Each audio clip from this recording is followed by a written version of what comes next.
Yeah, that might have got picked up by the mic. What? That might have got picked up by the mic.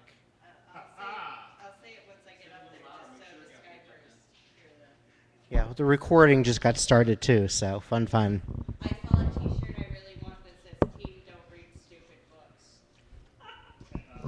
All right. So one that's the team guy that almost hit Bella with the truck. Yeah. That's what was her fancy. Again, this is the First Friday Poetry Spectacular coming to you from Karma Cafe in Canton, Ohio. Before we bring up tonight's feature, Andi Line, some quick announcements. The poet formerly known as Andrew. I'm sorry, when I put the @ symbol on Facebook and type ANDI, your account comes up. Yeah. So, you're still Andy. That's my stage name. Okay. Monday, July 15th, the Lake Effect Poetry Slam team will be featuring at Frederick's Wine and Dine in Warrensville Heights. That's a 7 p.m. show.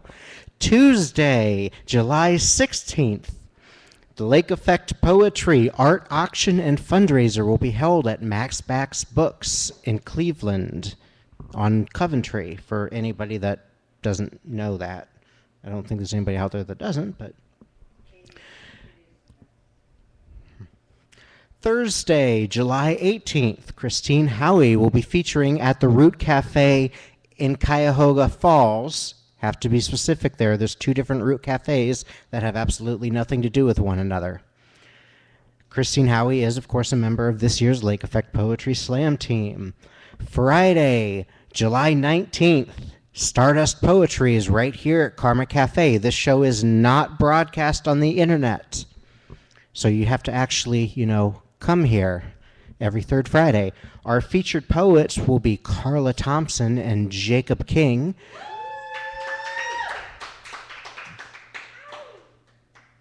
Who are both about to move to Lima, Ohio, which is like 5 hours away. Well, Jacob got a full-time professorship teaching job at a college out there, so yeah, got to pay the bills.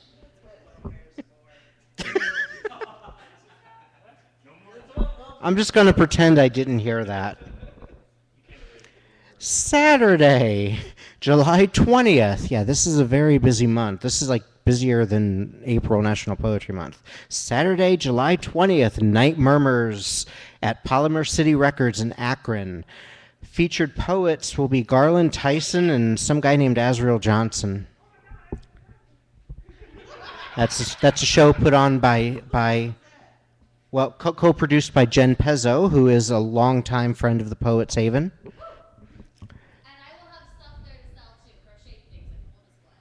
Yep, and Poets, yeah, Skylark will have stuff for sale there. Poets Haven will be there with a booth set up.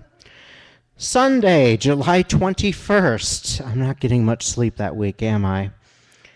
The Lake Effect Poetry Sunday Fun Drive will be at Mocha Coffee House on Clifton in Cleveland. This is the big fundraiser. This is the marathon event, 11 a.m. to 9 p.m., possibly running later, depending on our crowd and how much stuff they're buying from the cafe. If you want to perform, buy the time. A $10 donation to the team gets you 10 minutes on the mic. It's as simple as that. Anyone is welcome, poets, musicians, comedians. If you want to get a group together to perform Shakespeare, we're open to it.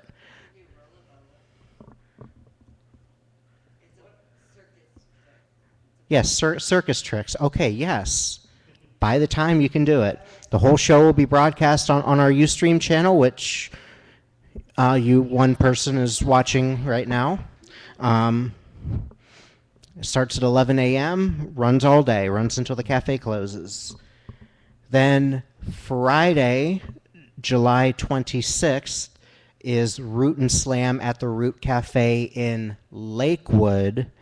That will the featured poet is G Style, and we will have our Lake Effect 2-minute individual World Poetry Slam qualifier. The 3 minutes tonight, the 4-minute will be here at next month's show. The 2-minute will be at Root and Slam later this month. The 1-minute will be at Root and Slam in August. Then, Thursday, August 1st, Lake Effect Poetry Showcase and Fundraiser at the Dobama Theater in Cleveland Heights. This will be the last big fundraiser event for Lake Effect Poetry this year. It's arguably, it's the send-off for the team. We'll be performing work from our playbook and getting ready to go to Boston about a week and a half later. All right, nice full page of shows to plug there. As our feature is now curled up in a chair and wrapped up around a computer. Ladies and gentlemen, tonight's featured poet, the poet formerly known as Andrew.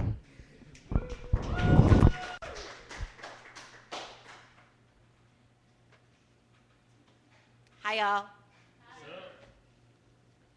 Ceiling. Fans.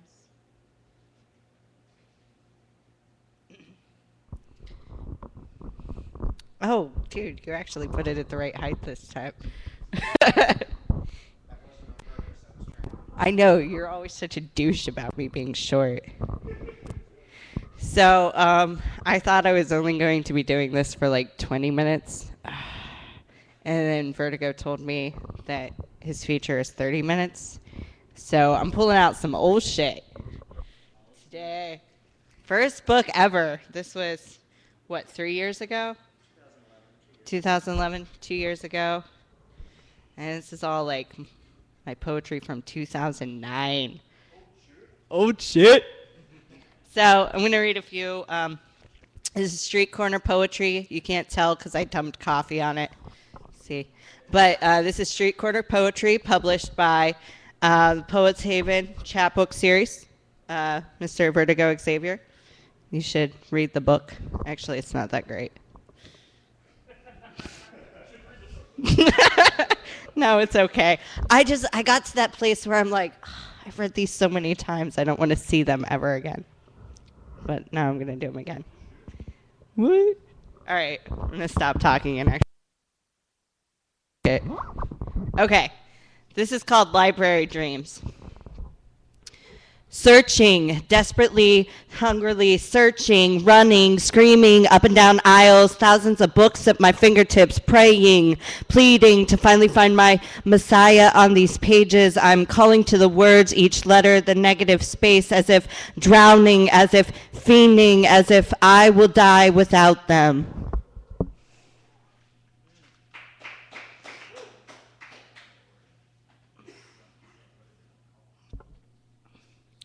This one I wrote while I was really, really drunk. No, these next two I wrote while I was really, really drunk. It's Snow-a-Tree.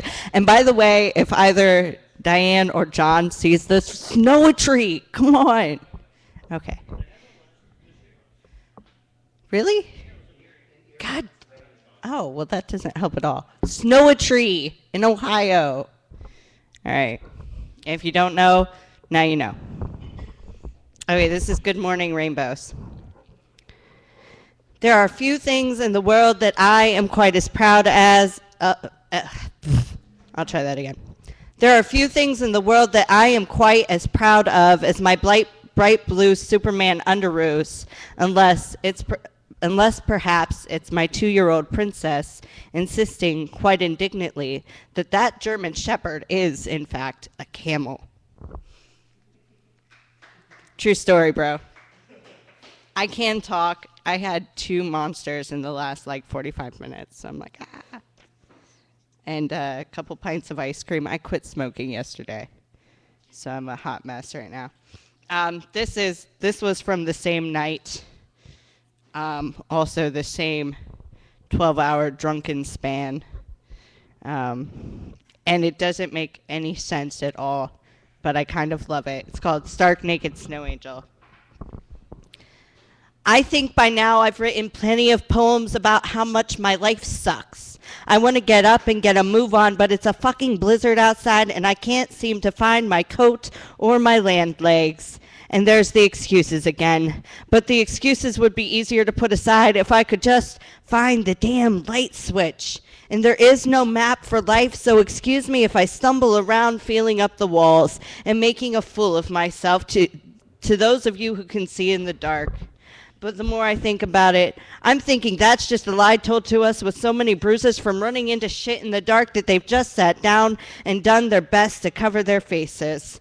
What if our purpose really is to feel up the walls, not to turn on the switch? Well, then goddamn, I'm just doing it fine. Because I felt up the walls like a newfound lesbian ex-nun with a 5-cent hooker. Yep, fuck the snow and fuck the coat. Actually, fuck all the clothes. It's time for a stark naked snow angel. I was really drunk. Really drunk. Okay, one more from this one. That's not the one I wanted. If I can find it. Okay. This one, I have a special spot in my heart for this poem. It's really ironic. This poem is called Gender Dysphoria. And it's about, this was when I was transitioning from female to male, and I hadn't started hormones yet. And this poem was about how frustrated I was about not being able to do anything about this gender dysphoria that I was feeling. And with this poem, I won the money to start testosterone. So it's a little ironic. Yay, life. Woo. I've come to a place where writing isn't helping anymore. These words do not change anything. And like the bottle, when I'm done, I'm still the same person I was when I started. Were my words a knife, I would write for hours. Each syllable would cut my skin into little pieces and rearrange them into something tolerable, so that when I looked in the mirror, I would hate myself less. Pretty eyes, girly lips, tits, hips would be eagerly devoured by my hungry ballpoint scalpel. And if I could, I'd put words in other people's mouths. I'd drown every ma'am in a sea of bloody tear-stained ink. I'd jam my pens down their throats and write "sir" on their voice boxes. I'd cut out the cerebrum and replace it with a vial of testosterone. If my words were currency, I'd leave this place. I'd buy a plane ticket to tolerance where no one knows my name and start over, with a chance at calm and self-acceptance. But words cannot move mountains. I don't care what you've been told. So I'm stuck here, chained in the basement, flat broke, with pretty eyes, girly lips, tits, and hips. I'm coming down from my bottle of pretty diction and getting back to my point. Grinding my teeth in withdrawal and already looking for the next useless fix.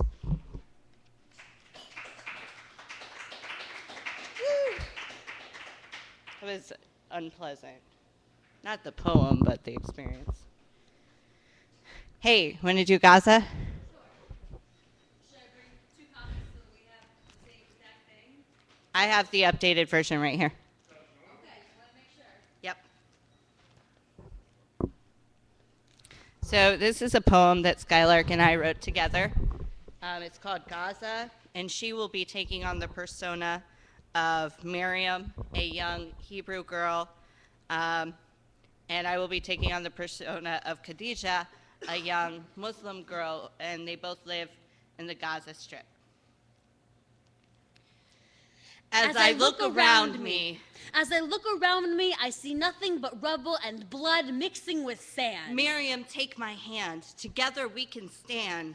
As I look around me, I see a people who have evolved to be bulletproof, Khadija, they still bleed. but never back down. All I can hear is the whistle of righteous bombs. The mountainous song of a Palestinian woman rising before her children. Our people fight. Our people pray. Our people are more at conflict with themselves than they are with each other. Greed and doubt are stronger than childhood ties. My father says I can't play with you ever again. My ears crumple inward from the weight of his anger and cursing. He prays for rivers of blood in Gaza streets. We barely know each other anymore, my friend. But we know who we are. Jew, Muslim, we are the children of Abraham. We are family. There's more that binds us than keeps us apart. Sackcloth and ashes are my garments like Esther before me, but I do not have the king's ear. If there was no pain, why would we need God? The Holy One, Elohim, no longer looks on this strip of sand except to scorn us. He has left us to the sickle, the fist, the bomb. I have lost all hope for this place. No matter how they try, they'll never kill the hope burning bright deep inside. They may take our lives, but they'll never kill the voice rising up. Where is our freedom? Freedom will come, Palestine. Change my name tomorrow, for I am bitter. From bitter water spring fresh hope. I put my thankful face to the ground in awe of the blessings born of each sunrise. Allah, Elohim, and the faith of my people. the yowling cats in the alley are the dirge of my despair. My faith is growing with each breath I refuse to take for granted. My faith is no more. God, Elohim, look upon your people with mercy. Do for us what we cannot do for ourselves. Bind our family together once again. Amen. Did I get the wrong version of that? My bad. That's why I said we should have the same one. I thought it was the same one. No, not quite. We tweaked it after that. Whoops. It's art. We're kind of, well, you know. Okay, so I am going to, I think this is the right book. Okay, this is my second book. It's part 1 of 2. Part 1, part 2 of Mashallah, published by Azrael Wave. Writing Nights Press. He's not waving. These are slightly more, I wouldn't say better poetry, but more evolved. This was after I got involved in slam, so it really took on that sort of edge, I guess. Trying to find the one I'm going to do. Okay, so Akeem was my slam coach when I was on the Cleveland team in 2011. And one of my homework assignments, I guess you could say, was to, quote unquote, write a letter to the girl I was from the man I am now. And this is what came out of that. It's called Dear Hillary. Dearest Hillary, you are going to hear several times over the next few years that God can restore your virginity. They mean well. But in reality, restored virginity is something you have to discover for yourself. Honey, I know that his arms bring healing so close you can taste it. But trust me, baby, one day his fingertips tracing your body will turn to dry vomit crackling on your skin. You will heat the water to scalding and try to scrub him off with the edge of the blade you used to cut the coke. This will leave you with even more scars, but there's hope. These scars will fester and explode, giving birth to a dream. Your daughter, Michaela, swaddled in your soon-to-be last name. She is your Messiah. She is your Savior. Love her wholly. Love her whole. Learn to kneel at her cross, but only once you've learned to love yourself. And just so you know, sometimes self-love comes in the form of testosterone injected into thigh muscles. I know the darkness is familiar and soothing, but light itself is not your enemy. It's the keepers of the flame that are trying to destroy you, so light your own candle, baby. Don't waste your life proposing marriage to anyone who will listen. You don't have to fuck everyone you want to love you. But even this is not what really matters, Hillary. I know that strong is not a word that you consent to or identify with. But in your first moments on this earth, you inhaled and drew art and the incomparable magic of love into your body. Dig deep. You have to drag it out kicking and screaming and shove the poison back up the birth canal where it came from. What really matters is that you were born with blood in your veins, not cyanide. You are not a ticking time bomb waiting for the pin to accidentally slip. You were not a mistake. I don't care what your mother says. You're not broken. You don't need fixing, Hillary. You were beautiful. Long before his dick traced the words in vomit on your skin.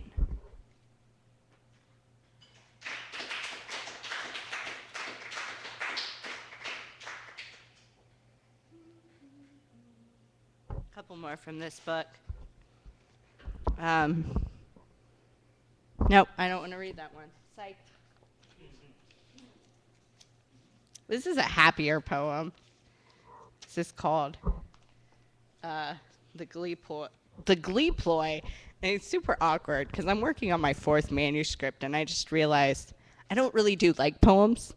But every book I've published so far and the book that I'm working on now is a poem, at least one poem about this person in it. So that was awkward. Anyway, it's called The Glee Ploy. Sometimes I feel like I should be wearing a disclaimer over my head warning this boy is crazy, but sincere. So I'm sorry for why ever you couldn't seem to meet my eyes in the morning after silence. I do enjoy sneaking liquored hand-holding and kisses that taste like more, but if you engage me, you're going to get a poem. My duct tape chuck slap the pavement like a broken record as I wonder half out loud to the sidewalk what my next move should be and where to ask out a guy who doesn't drink coffee and likes the smell of secondhand books.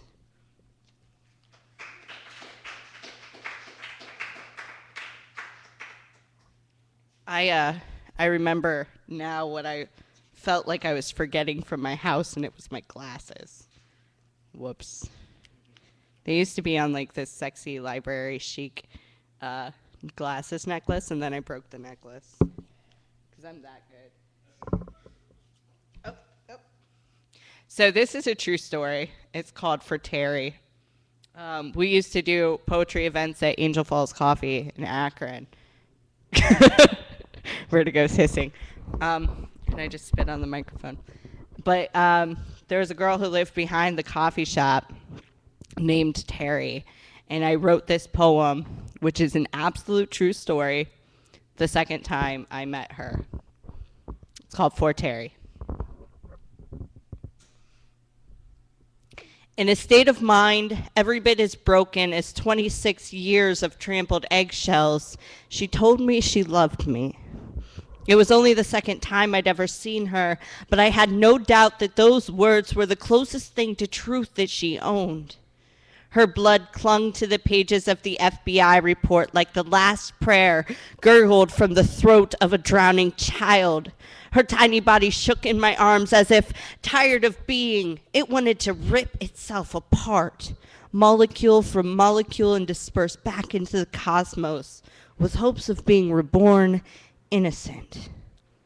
My fingertips read the stories in her unwashed hair like braille. Consciously blinding myself to the lectures building behind my eyes, I figured she'd had enough judgment. So instead, I let my body heat become the drug to satiate her strung-up desperation, if only for a moment. When she untangled her corpse from my arms, she aimed the word whore at her stepmother and pulled the trigger. Over and over, it ripped itself from her throat with such ferocity that I can only assume on its way up from her stomach, it caught a glimpse of her brain and saw something there that I couldn't or wouldn't. I tried to tell her that antisocial personality disorder doesn't necessarily make you a psychopath. Her patience smiled at my naivety. It looks like beautiful minds in here, but I'm not that far yet, she murmured, motioning to her bedroom walls, which were graffitied with obscenities in green and purple crayon. Like the rot of a kicked puppy, she was drowned in the rain that my mother taught me were God's tears. When she looked at me, the scent of her sickness eroded holes in my subconscious, and that scared me in a way that the high-frequency quaking of her body did not have the power to. So I held her as often as she'd let me, and left her with my therapist's phone number, my email address, and a book of poetry by Sharon Olds, making her swear to keep in contact. But as I glanced again at the scars that plated the insides of her arms, deep as the night the Messiah was born and with his first breath forgot her name, so deep I couldn't fathom how she was standing in front of me, I knew this was the last time I'd ever see her.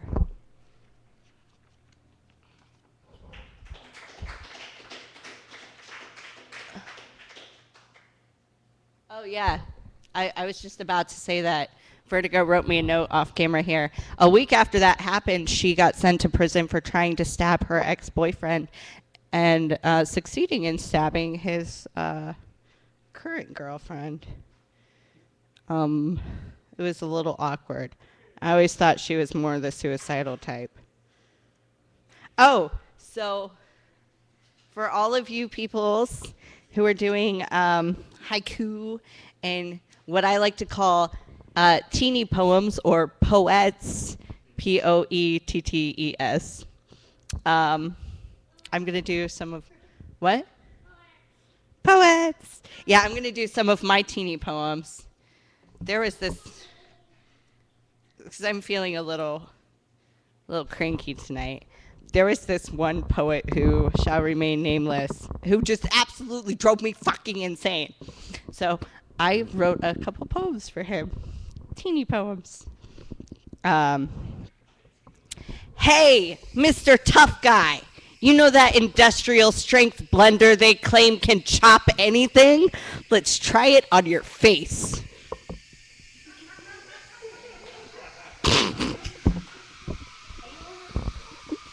He really annoyed me. Okay. This is another one in the same sort of vein. Hey, Mr. Self-Appointed Prophet. John the Baptist got his head chopped off and served to his haters on a silver platter. Just saying.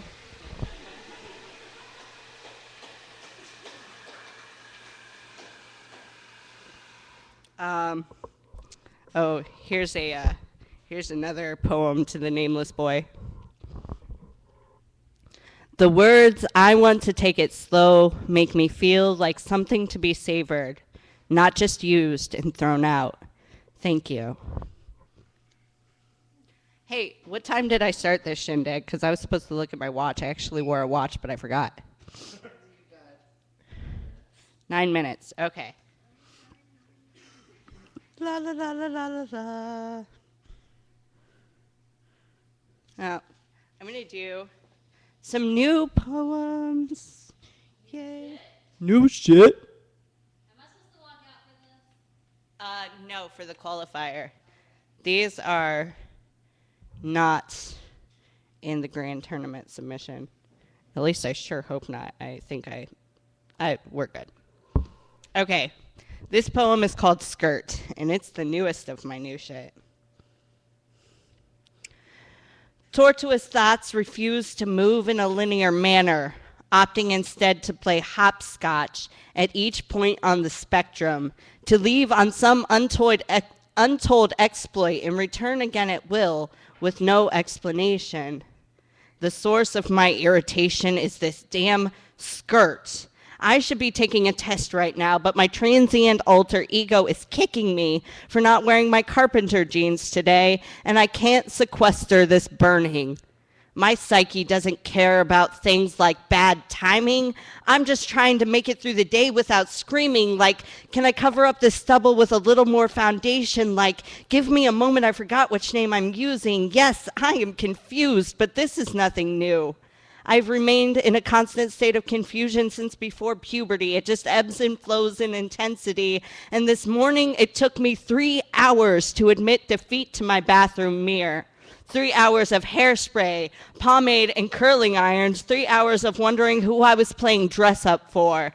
Making adjustments from the outside in, because what already exists is invalid. Not good enough, not good enough. Who is this person I've become? One more tattoo, gauge my ears to convince you I'm gritty, can't seem too pretty. I'd rather throw my laptop at the wall than finish this poem, but somewhere in the cotton sea of desperation scattered over my bedroom floor is a bra. And maybe if I find it and clasp it around my chest above the believable bulge in my pants, I'll find myself balanced somewhere between fake dicks and makeup.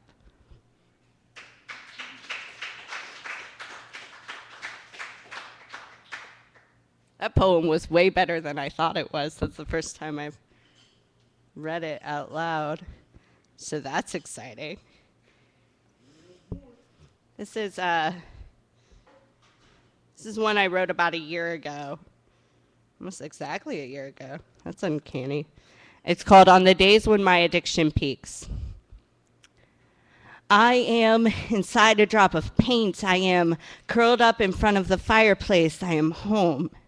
These pills are coated with candy. I carve each one into a paintbrush and use them to create art with my own blood. It's like falling off a high rise. It's like being conscious of head pounding, skull splitting, neck breaking. It's like knowing all these things before one foot leaves the razor edge. It's like your feet are magnetic and you're being pulled out into negative space. Leaving legacy is worth death, but I never knew paint drops could kill you. It's like I have to throw my brushes away or set the canvas on fire.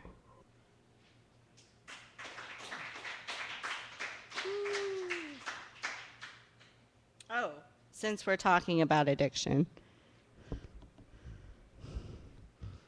I used to have this one memorized, but then life happened and things like budgeting and school schedules took over the poem part of my memory. It's very sad. I'm not a fan of being a responsible adult at this point in my life. Yeah, this is called Turnaround.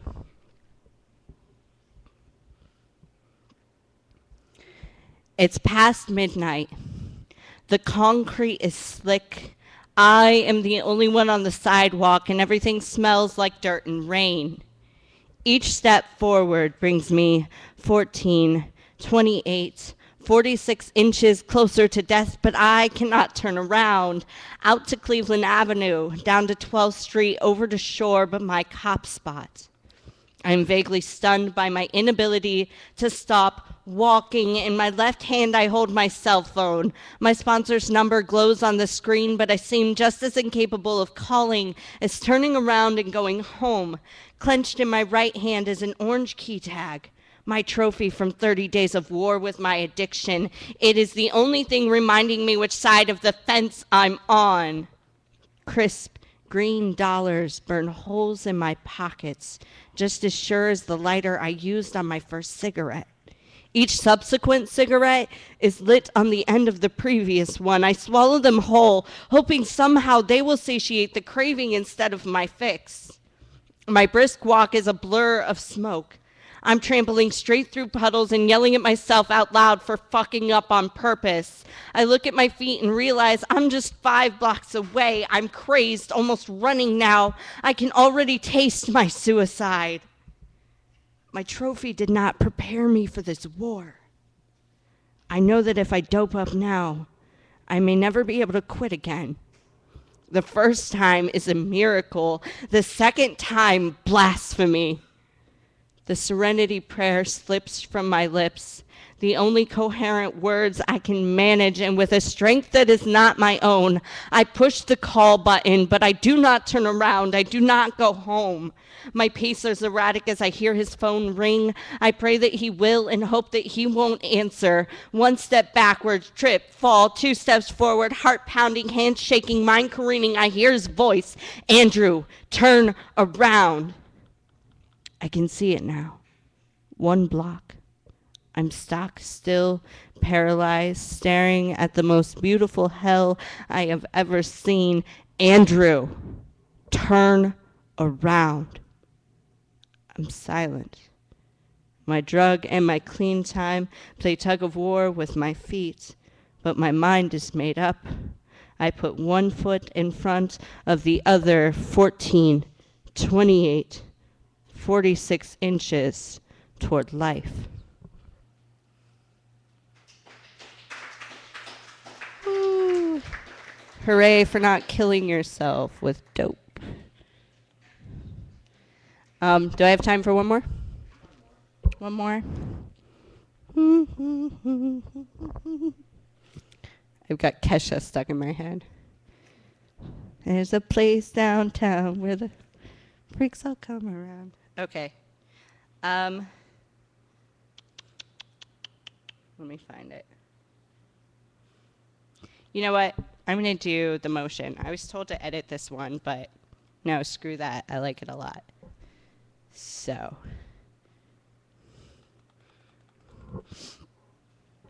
The motion. I wait for a lull in traffic, line up my cigarette carefully between thumb and index finger and flick. There's something satisfying about it, like the closing snap of a Zippo. I watch it arc through the air and fall, hit the asphalt, and a shower of sparks like fireworks. The cars rip it this way and that, the way life moves us when we are standing still. I fell in love with this motion on his back porch, whipped back and forth by self-doubt and indecision. I take one last look and wonder where the journey will end.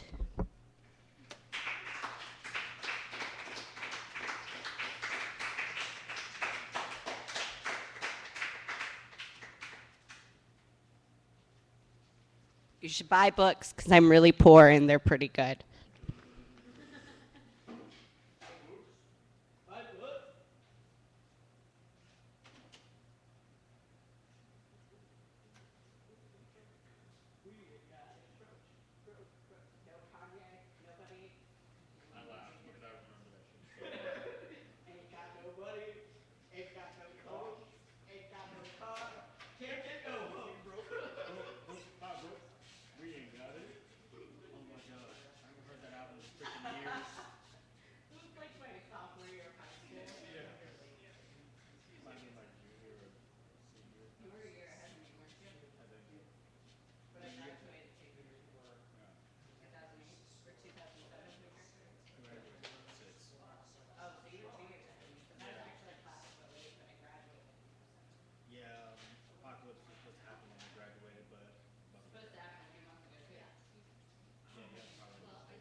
All right. Absolute last chance to get your name on the slam list.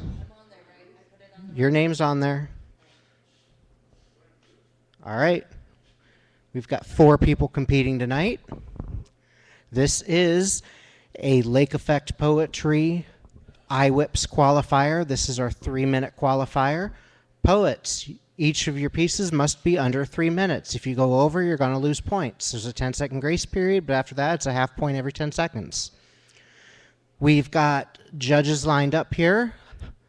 Judges, you'll give each competing poet a score of 0 to 10.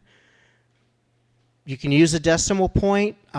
Please keep it simple, like 1 decimal point, no weird scores of pi or the square root of, or I'm an editor, not a mathematician.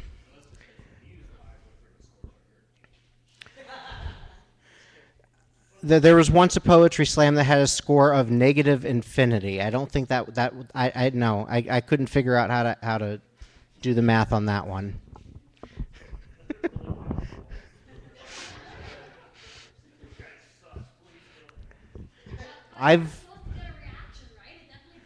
Yeah. All right. Poets, I'm sure you all know the rules. Like I said, it's 3 minutes, no props, must be original work. No, a notebook does not count as a prop unless you're talking about the notebook while holding it up.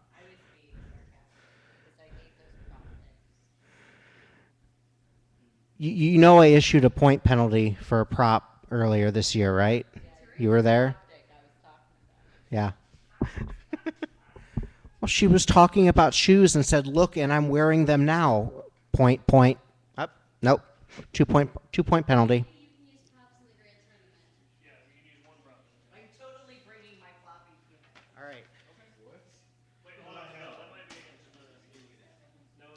Okay, judges. There's this annoying thing called score creep. It's where the first poet ends up getting a mid-range score, and then they consistently go up as the bouts go on, whether or not the performances and material is better. Please figure out what criteria you're judging our poets by and stick to it. Score creep is the enemy. Before we bring up our poets, they say you need to get some blood on the mic, you need a sacrificial poet. Well, that's easy for me to do since I'm the Lake Effect manager. I'm not a competitor, so as soon as I find my poem in here. Judges, you'll give me a score just like you will all our other poets. The difference is I'm not actually in the competition. When the other poets come up here and are better than me, you'll give them a higher score than what you gave me. If for some mind-blowing reason they're not better than me, you'll give them a lower score. The sacrificial poet, the calibration poet is what I am being, so. And everyone who regularly attends the show has probably got this piece memorized by now because I read it so bloody much. Nah, this is the true story. There's a standoff in the kitchen. The human is fixing sesame teriyaki noodles and meatballs. To his right, the dog. Meatball? I smell meatball. Give me meatball? Meatball? I smell meatball. To his left, the cat. I do not care what you are making, but you will be giving it to me. I am waiting. If you do not give me what you are making, I will be forced to use my claws. The human reaches for the minced onion. The cat headbutts him in the kneecap and digs a claw into his ankle. The dog smells meatball and takes a step forward. The cat jumps off the human foot and claws the dog's face. Both creatures land in their original positions and the standoff resumes. Cat, you aren't planning on eating that, are you? It will be mine. Dog, meatball, meatball, meatball. The human removes the meatballs from the microwave and starts to drop them into the noodles. Meatball! The dog tries to knock the human over, so the last meatball falls to the floor. The cat moves faster and knocks the falling beef sphere under the baby gate that keeps the dog out of the basement. The cat is certain to twitch her tail in the dog's face as she crawls under the gate to claim her prize. Taking note, the human removes 2 slices of American cheese from the refrigerator. As he opens the wrappers, the cat runs back into the kitchen, her meatball forgotten. Cheese is mine! Cheese is mine! Turns out the dog likes cheese too, and is delighted to wolf down 2 slices, sharing none with the cat. The human then transfers the noodles from the saucepan into a bowl, gets a pair of chopsticks from the drawer, and retires with his lunch to the computer room.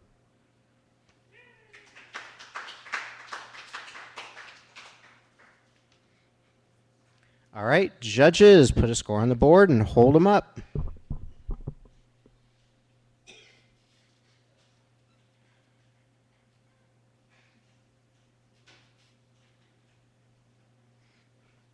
Boy, these sacrifice scores are much better than what we had last month. Last month, somebody gave me a 10. I don't get it. All right, from low to high, the sacrificial poet has a 5, a 7.6, and an 8. Thank you. I should have my stopwatch out. I didn't need to time myself because I know that piece is only like 2 minutes long. Actually, less than that. Where's my stopwatch? Stopwatch, there it is. Meatball?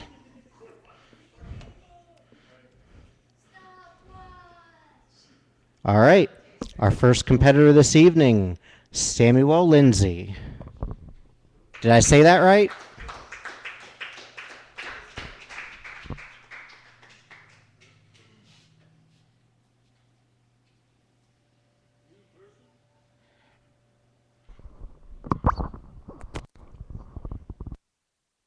To win. This presses the men of air that sweeps away loose leaves with a swinging force, like the arm swapping a fly, the blue of the sky. Like his dad, the lightning, thunder, and hurricane, who marks cities with his name, disastrous. and his mom, the quiet spiral tornado who destroys countrysides with her name, Twister, purposely makes it known that he has the power to force us to move in our lives? Does he, the wind, gets any benefits at moving the clouds passionately, but with deceiving force to manipulate us to think that they are a beautiful piece that made into the devil of the sky? If so, there has to be a reason why this loving, passionate wind is the bully of the sky. I mean, I can't deny when he gave me his time and helped me through sources of dangerous smells, or when he pushed the papers out of my hand when I didn't know which time to tell, or when he broke the source for me from keeping my clear vision while driving in moist air with no reason why. Wait a minute. Why? Why? Now I know you are a bully. And the best way for me is to just be strong and just breathe. For you neither have regards nor feelings because you are the motion of the sky. Thank you.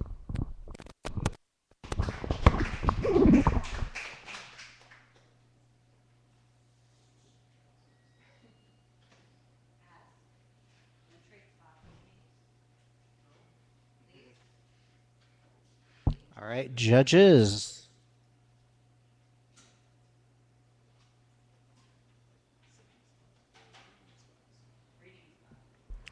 From low to high, we have a 7, a 7.5, and a 7.9. Give it up for the poet.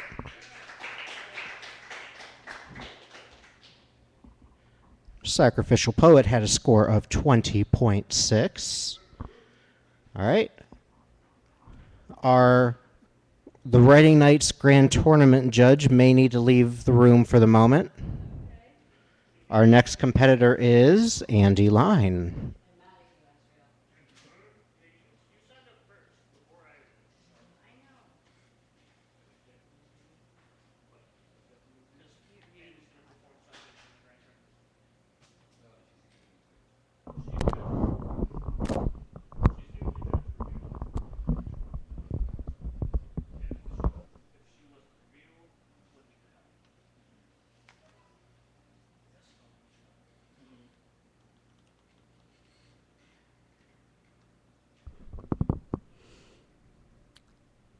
For my mother.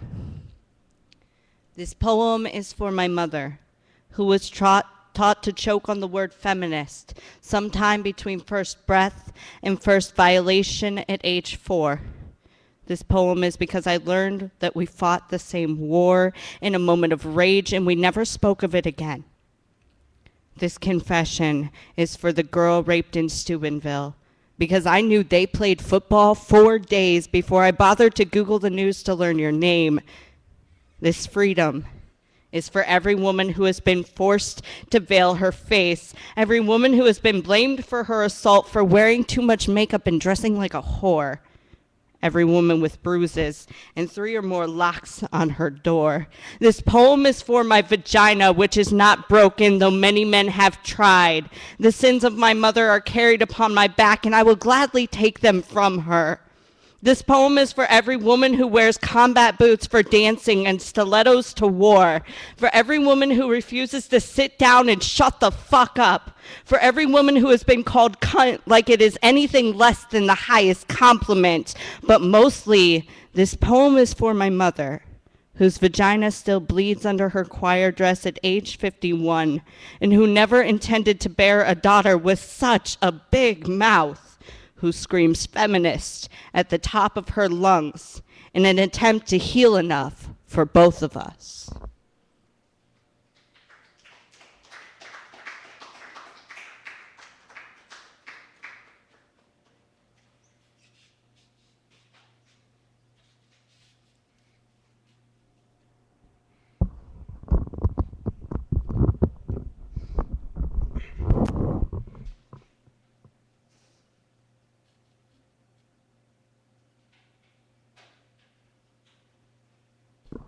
All right.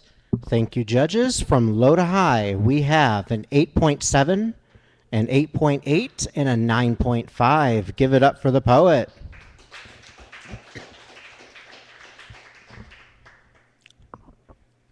Samuel had a score of 22.4.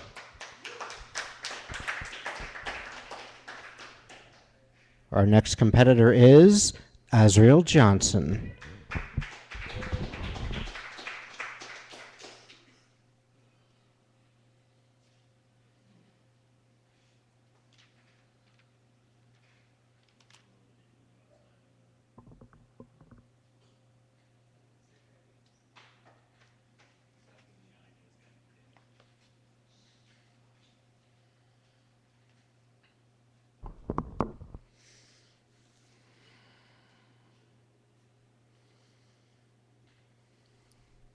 Six. They put me in a hospital for nerds. My problems were much deeper than my tastes for hard rock music, apathy, and waste. The reasons why I cut were not absurd, stemming mainly from faith that was broken by those in positions of trust. Mother, real mother, stepfather, sisters, brother, even my real father, the one who broke the first glass. I can't account for her pain. I would choose not to be born to save her pain. I cannot turn back time, but I can do my best not to give pain power. The original broken trust which gave me life was the reason I will not die. 7. He sits stubbly-faced and broken. The air is pregnant with impotence. Pain is his only remaining sense. He pulls at his memories, clutching a token of once bright futures of distant friendships. Whirlpool situations like Charybdis, crushing ships of friends like a pirate attack. Cannons blaze, tensed mind, irresistible anxiety. Eyes itch, allergic to failure. Typing word after word to make a paltry salary. Atlas shrugs the world onto his back. Twitch, twitch, push, harder and harder. Resist the words pulling you further and further. Fuck.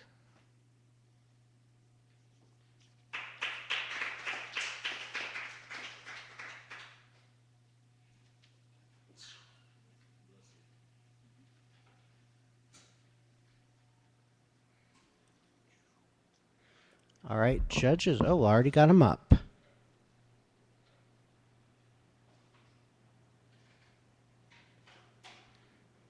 All right, from low to high, we have a 7.5, an 8.4, and an 8.5. Give it up for the poet. Andy had a score of 27. Our next competitor is Skylark.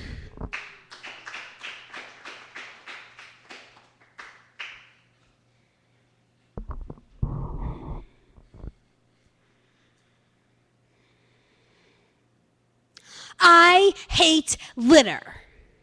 I pick up other people's discarded trash when I can. When I can't, I figure the least I can do is refrain from littering myself. Never did I imagine this to be an insult. I was wrong in Bolivia. I learned the horror of not littering, the offense of carrying my trash until I found a trash can, the imperialistic snobbery in abstaining from litter.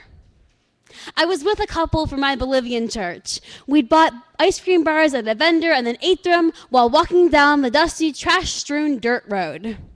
Ronaldo and Janasia tossed their wrappers with the last sugary swallow, but I held tight to my rubbish, silently determined to deliver it to the nearest bote de basura. Throw it on the ground, Ronaldo insisted. I'll wait, I shrugged, trying to avoid the conflict. Janessia acted appalled. This is Bolivia! Everyone throws their trash on the ground here. I tried to appear indifferent rather than annoyed. It's okay. I don't mind. But we mind! This is Bolivia! Throw your trash on the ground! I honestly expected them to rip the wrapper from my fingers, but somehow the subject changed to something apparently less controversial, like states seceding from the Union. At dinner that night, Dinesia gushed over the restaurant meal, and rather than promise to bring her back, Ronaldo told her to make it at home. You might make it for her birthday, I suggested. Men don't cook, Ronaldo scoffed. Why not? Anyone can cook. I knew an avalanche was on its way.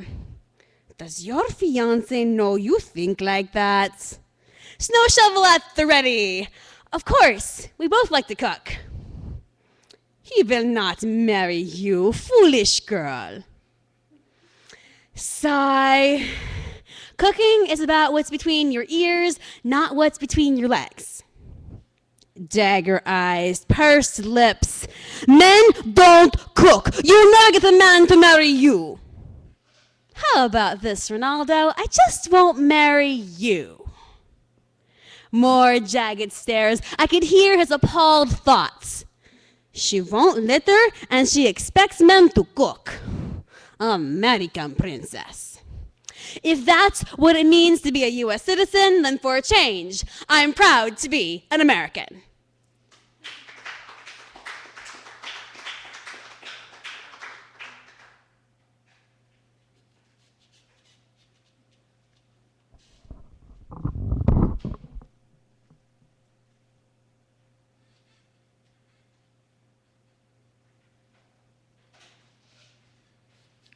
All right, from low to high, we have an 8.5, an 8.6, and an 8.9. Give it up for Skylark.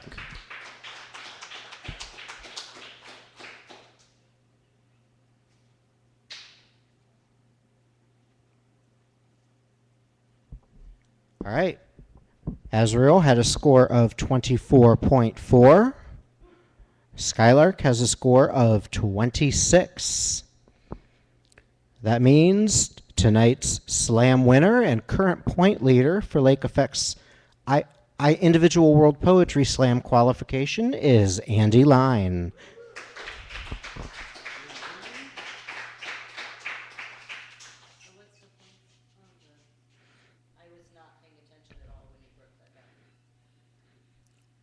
How do poets get points? 5 points for winning the slam, 4 points for second, 3 points for third, 1 point, or 2 points for third. Okay, wait.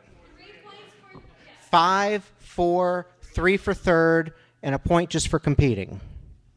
So everyone who competed tonight has 1 point on the qualification scores when I update the site tonight. So yes, theoretically, by somebody who doesn't place in the top 3 but competes in every single qualifier can qualify for finals. First place is 5, second place is 4, third place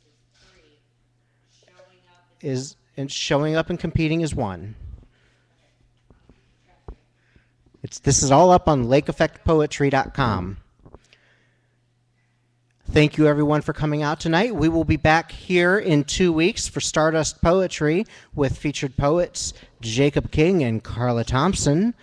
Come out and listen to them before they leave this side of the state. They're moving far, far away to Lima, Ohio, following Jacob's career path. They were both teachers at Timken High School. They're largely responsible for Cleveland having so many 20-something poets that are so bloody good. That's all their former students. Again, I read the whole list at the beginning of the recording, so I'm not going to go over it again now, but we've got a ton of Lake Effect events coming up as we try to get all the money we need to get the team to nationals. Check everything out at lakeeffectpoetry.com. poetshaven.com. Check out books. We have Lake Effect team anthologies for this year.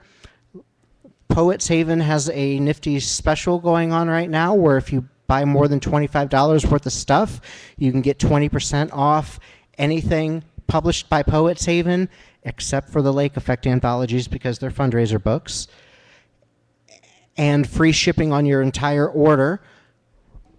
The Lake Effect anthologies do count towards the $25 minimum, though they do not qualify for the 20% discount. Big thank you to Karma Cafe for letting us do these shows here twice a month.